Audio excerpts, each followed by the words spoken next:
আসসালামু আলাইকুম রহমতুল্লাহি বারাকাতুহু। আমি লিজা আক্তার আমাদের ইউটিউব চ্যানেল থেকে জানাচ্ছি আপনাদের সবাইকে স্বাগতম। আজকের ভিডিওতে আমি আলোচনা করব মেক্সিকান মিন্ট গাছের উপকারিতা নিয়ে। প্রিয় দর্শকবিন্দু, এই গাছের উপকারিতা জানতে সম্পূর্ণ ভিডিওটি দেখুন, অনেক কিছু জানতে পারবেন। মেক্সিকান মিন্ট, যা বাংলাদেশে মূলত এবিগ্যানো বা পাথরকুচি পাতার মতো দেখতে, এক ধরনের ভেষজ উদ্ভিদ হিসেবে পরিচিত, স্বাস্থ্যের জন্য অত্যন্ত উপকারী। এটি শুধু রান্নার স্বাদ বাড়াতেই নয়, বরং ভেষজ ওষুধ হিসেবেও বহুল ব্যবহৃত হয়। মেক্সিকান মিন্ট গাছের প্রধান উপকারিতা হলো প্রাকৃতিক কফ নিরামক হিসেবে কাজ করে। মেক্সিকান মিন্টের পাতা ফুটিয়ে চা বানিয়ে খেলে সর্দি কাশি এবং গলা ব্যথা দ্রুত কমে যায়।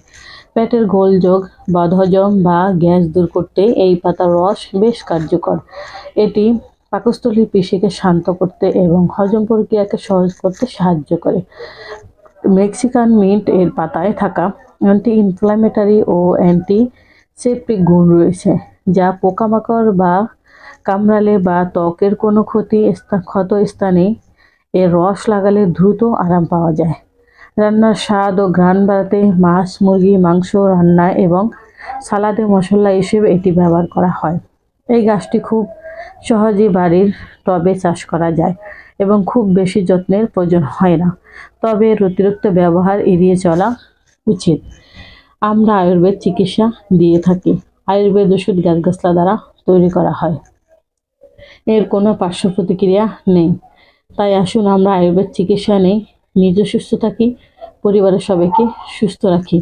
কারণ আমরা যে চিকিৎসাগুলো দিয়ে থাকি, সেই চিকিৎসা এমন ওষুধ গাছগাছলা দ্বারা তৈরি করা হয়, যা অনেক পুরানো রোগ ধীরে ধীরে নিরাময় করে তোলে। আয়ুর্বেদ ওষুধের যে ওষুধগুলো তৈরি করা হয় গাছগাছলা দিয়ে, তা একবার নিরাময় হলে দ্বিতীয়বার আর হয় না। আমরা থ্যালাসেমিয়া বা রক্তশূন্যতা সহ সকল রোগের আয়ুর্বেদ চিকিৎসা দিয়ে থাকি। তাই যে কোনো রোগের সমস্যার সমাধানের জন্য স্ক্রিনে দেওয়া ফোন নম্বরে যোগাযোগ করুন অথবা আমাদের চেম্বারে চলে আসুন। আমাদের চেম্বারের ঠিকানা হলো কাউন্দিয়া বাজার, দিয়াবাড়ি ঘাট, ঢাকা মিরপুর 1। প্রিয় দর্শকবিন্দু, আমাদের ভিডিওটি ভালো লাগলে লাইক করেন, নতুন গাছের উপকারিতা জানতে কমেন্ট করুন। আজ এ পর্যন্তই। সবাই ভালো থাকেন, সুস্থ থাকেন। দেখা হবে পরবর্তীতে নতুন কোনো ভিডিও নিয়ে। আসসালামু আলাইকুম রহমতুল্লাহ। আল্লাহ হাফেজ।